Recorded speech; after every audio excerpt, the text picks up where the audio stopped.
What is going on, everybody, and welcome to this week's episode of the main event review. Thank you very much for tuning into another episode.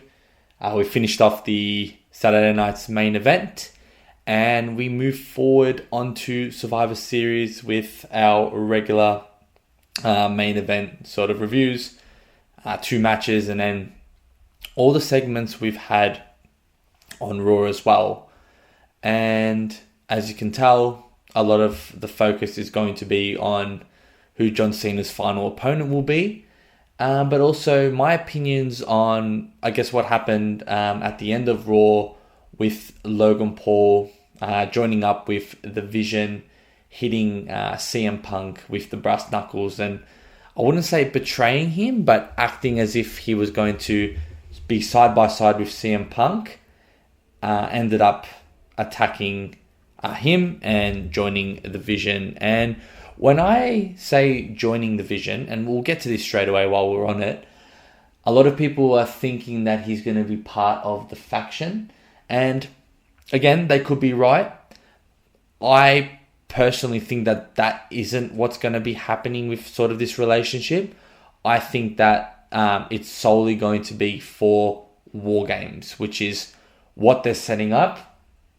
And when it comes to War Games, it's really frustrating that Survivor Series is like a few weeks away and we're getting the setup to the War Games matches now. Like, I feel like it's something that needs to be a bit of a longer term storyline, or something that builds up, you know? So in the end of the day, when there is a storyline that is just made up in 3 weeks, it's very hard for us to feel really attached to it. It looks like the Vision is going to be part of it. They're the front cover of the War Games sort of promotion poster. They've added Logan Paul to the fold. Whether he's a Vision member or whether he's part of Survivor Series begs the question. You obviously got Brock Lesnar, who's probably going to be a 4th member, and then you start thinking to yourself who the 5th member is going to be, because looks like Jey Uso, CM Punk, probably LA Knight are all going to be partnering up together, whether it is by choice or not. That's probably what's going to happen, because those 3 have been in it with the Vision and with themselves for pretty much post WrestleMania. So it wouldn't make sense for them not to be part of it. And obviously gives LA Knight and Jey Uso something to do for Survivor Series. But yeah, like, nothing to think that, it's like, not like last year was probably underwhelming, but at least last year we had a Bloodline versus Bloodline Civil War. There's nothing there. Like, it may not be of big status, but it would have been cool to see the White Six take on MFT. I feel like that would have been more captivating than this, because to me it just doesn't lead to anything. Seth Rollins is not part of it, so it just makes it a lot worse, and I feel like we're just filling up 4th and 5th members just for the pure sake of it. But one thing I'm hoping that comes out of this is the heels get a victory. That's the main thing. I think the heels must get a victory in this one. You got to push the Vision, you got to push Bron Breakker and Bronson Reed, and quite frankly, we don't need the baby faces to win. The fact that they're not even getting along with each other to begin with gives them no right to get this win. So yeah, that's kind of my Survivor Series sort of half rant, half sort of what I think is going to happen and what I feel about it, and why, and what I think Logan Paul's part of it is. And this is what I truly think it is. I don't think he's joining the Vision as a long-term thing. I think it's just very short-term for this, and he'll eventually probably go for the championship and maybe eliminate CM Punk to just like justify this. Who knows? We'll see. And then on the women's side, there's like literally nothing. Like, we've teased Asuka and Kairi Sane going at it with the women's locker room. So maybe Charlotte Flair and Alexa Bliss are involved, and now you've got Jade Cargill. Like, who knows for the women's? Like, the women's, it's always just randoms. I understand it. There's no real depth storyline. But even there, it feels like it's so rushed. So yeah, hopefully it doesn't affect the booking. But for me, it's not making me as excited as I would be for a normal sort of War Games Survivor Series match.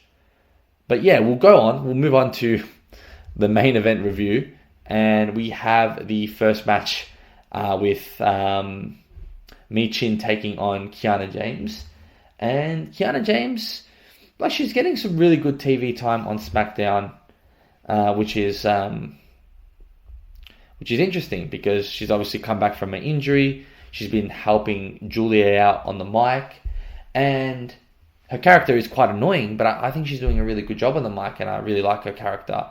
It would have been nice to see her win this match against Michin, just for that, just to reward her for getting that TV time, being good on the mic, and also being very sort of protective of Julia, who has now dropped the belt. And a great booking decision, because I think Chelsea Green has been the best women's star to have held that belt, and I think she fits it perfectly. I think Julia, one, is too good for the belt in terms of her wrestling ability, but she needs work to create a sort of storyline and actually connect with the fans, and I think Chelsea Green does a better job of that. But anyways, Michin gets the victory, and we don't know what's going to happen with Michin. It doesn't seem like she's doing anything. So Kiana James is doing something, but she's not getting the reward for it. So yeah, that momentum won't go towards sort of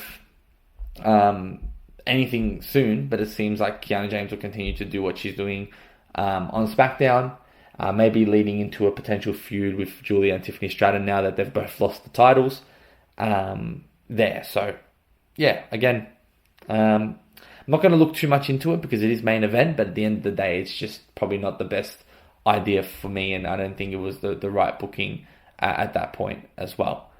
We then go back to Raw. We basically have CM Punk cutting a promo, basically saying that he earned this. It's been a long time coming, and that he knows that Bronson Reed and Bron Breakker are coming for him, and he basically calls out anyone in the locker room to challenge him. And that's when Logan Paul comes out to, I guess, a lot of people surprised. We didn't think that Logan Paul would come back, but I mentioned why he's probably back, and it looks as though that the way they're going to be making Logan Paul sort of part of this and part of WWE is for those main sort of PLEs, which I'm not against, because I think Logan Paul is doing an incredible job for someone that isn't born to be a wrestler. Is fantastic, and he's a great entertainer. Whatever you think of him, he's doing great work as a WWE superstar. So he comes into the ring. CM Punk basically says, not anyone but you. And then Logan Paul brings up the fact that he called him out, and that he was the one that eliminated him from the Royal Rumble as well. And that's when the Vision come in. CM Punk basically saying to Logan Paul, either you're with me or against me. But before that, we did have Paul Heyman making his entrance, joined by Bron Breakker and Bronson Reed. Heyman mentioning that Punk was talking about a king without a crown, and Heyman just continued to sort of trash him. Basically said that the front line belongs to Bronson Reed and Bron Breakker. He also said while Logan Paul was in there, he's not close to front of the line. And basically Logan then said that they snooze, they lose, and if they wanted the spot, they should have hustled for it. And then Bron Breakker got onto the mic, which is great. I love seeing Bron Breakker on the microphone. He basically went on to say that Heyman brought everyone 2 weeks to live, because obviously back 2 weeks ago, they were telling Bron Breakker to be patient until the new champion was crowned. And basically he's saying that he's coming for what belongs to him.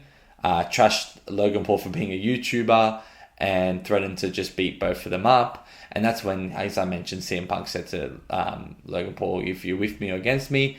And at this point, obviously CM Punk was getting attacked, and then Logan went in to try a fight, which was a surprise. And obviously the reason why they did that was to suggest that he may have turned a new leaf, but that definitely wasn't the case after what we saw. But it was a good execution to sort of tease us that maybe Logan Paul was going to side with CM Punk at this stage there. So that was pretty good. And then we go into the next segment, which, man, segment of the night for me, like Dominic Mysterio, just incredible. Like he's so good with the Intercontinental title, and I really hope they never get rid of it off him. Like seriously, he's been so good with it. He basically came in the ring to try pull a promo, and he's not getting the boos that he used to get. I think fans really do like Dominic Mysterio. He mentioned that he is the greatest Lucha Libre Mega Champion and Intercontinental Champion of all time. Also said he's the greatest luchador of all time, and there's no man on the planet that can stop him. And that's when Rey Mysterio comes out. You think that there isn't going to be any more heat. There's always heat with these two, father and son. Rey coming in after obviously being sidelined for a bit to holy shit chants, which, sorry for my language, I don't think it was necessary. Like, it's not that big of a return, and it's not like we haven't seen Rey Mysterio and Dom Mysterio go at it with each other. So that was quite interesting. But basically, Rey said that every time he says that he's the king of the luchadors, he's insulting the family and the blood. He mentioned that whether that El Santo Blue Demon, Eddie Guerrero, and Rey himself, basically saying he thinks he's better than all them. And then Dom said that probably the line of the night, which was to keep his father's name out of his mouth, which was hilarious, like perfect. This is why I love Dominic Mysterio. Like, unbelievable moment to sort of bring that up without disrespecting Eddie Guerrero, which of course he never would.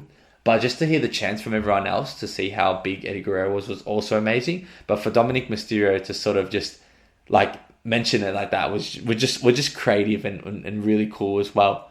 Basically, then he mentioned that Dom said that Rey was jealous. Said that basically he's the one that made the Mysterio name relevant. And he also said that he surpassed everything that Rey Mysterio has done, which is obviously a blatant lie, but it just makes the storyline better. He said he wondered if he needed to kick Rey's ass again, and basically said to get out of his ring. And then Rey said before he left that Dom will never be king of the luchadors as long as he's around. And that's when Dominic tried to punch Rey, and Rey came back with some punches. And as Rey was about to hit the 619, Dom basically escaped with the title. So it looks like they're probably bringing this one back again. So that's going to be rinse and repeat for me. But I think this is where Rey puts Dominic over and gives him the victory. I don't know how he's going to win whenever they do fight, or if they actually do fight. We'll have to wait and see for that. And we'll wrap off with main event, because we obviously spoke about the last section. Obviously, before that, we had this CM Punk and Jey Uso match, which was ended in a count out. The main event match with Otis taking on Grayson Waller. Otis getting the victory here. Again, main event staples. Otis, Akira Tozawa, Maxine Dupree, always finding their way onto main event, which I'm not complaining about. It's just what we're going to see every week. Doesn't really translate to the main show. Whereas Grayson Waller just continues to be a jobber on here as well, which to my Australian bias is quite disappointing. I think they can do a lot more with his character. I like that he's teamed up with the New Day, but it's obviously not the same flavor as they would be in terms of just like how they work together and the promos and everything. It seems as though the only reason why they're together is because they're supposed to be like the three most like hated superstars. But Grayson Waller doesn't get enough heat because he doesn't really win matches or get involved in many. So I think until Austin Reeves comes back, until they have that program, that's when I think Grayson Waller might be able to just be pushed a little bit more. But I think it's going to be rinse and repeat for him, and also rinse and repeat for the Alpha Academy to sort of continue to be part of main event and to wrap off this main event review. Thank you very much for listening once again. A nice quick short one today. Again, with the Raw stuff, it's quite late when I bring these out, so we're kind of past all the reviews and what we've seen from Raw. But again, looking forward to tomorrow's matches with the first sort of matches coming through for the tournament. That will be exciting, and we'll get to see who John Cena's final opponent will be. I'm pretty sure it is going to be Gunther. I'm still on the sort of Gunther train, but I'm really hoping it is going to be Edge, and he's the one that makes his return. They have teased that there is going to be a mystery opponent on Friday, so hopefully Triple H doesn't go to his typical creative antics and overhype the return to someone that is massive. Like, it could be like R-Truth or something. Like, we don't want that. We know that R-Truth is going to be in the ballot, but we don't want him to be the surprise. I think it will just be stupid if that's the case. But we'll look forward to that. We'll also look forward to Raw tomorrow. But again, it's been another main event review. Thank you very much for listening, and I'll catch you guys next week. Cheers. Thanks for listening to the WWE Podcast. Don't forget to subscribe on your favorite podcast app so you don't miss a show, or head to WWEpodcast.com. And for all of these shows ad-free, head over to patreon.com/WWE Podcast. Until then, we'll see you next time.